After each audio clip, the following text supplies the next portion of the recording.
A total of 200 Palestinian prisoners have been released to jubilant scenes in the West Bank after Israel freed them in exchange for 4 female hostages held by Hamas in Gaza.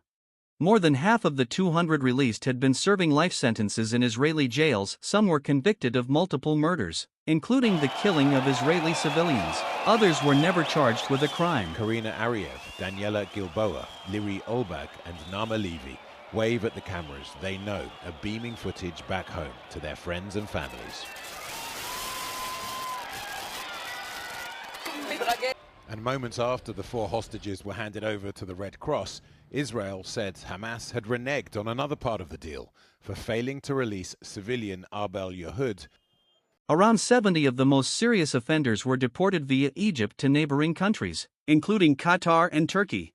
A smaller number will be sent to Gaza. The rest, just over 120, will be allowed to return to their homes in the West Bank and East Jerusalem. But we knew this moment would come. We had no doubt it would come.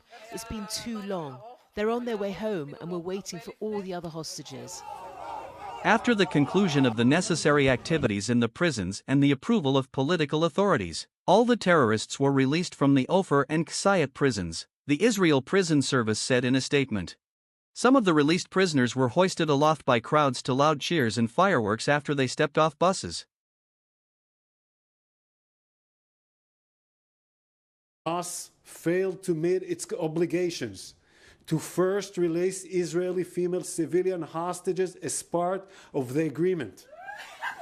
Whatever the cause of the delay, hugs for the children they feared they'd never see alive again. Just some of the families who've been ripped apart since October 7th. I love you, all the citizens of Israel who supported our families and our soldiers who did everything for us. Thank you very much. I love you. Heartfelt reunions in Israel and the Palestinian territories. But beyond the numbers and the stark asymmetry of the 2 prisoner swaps, this ceasefire is far from guaranteed, with negotiations for what's called Stage 2 of the deal due to start this week.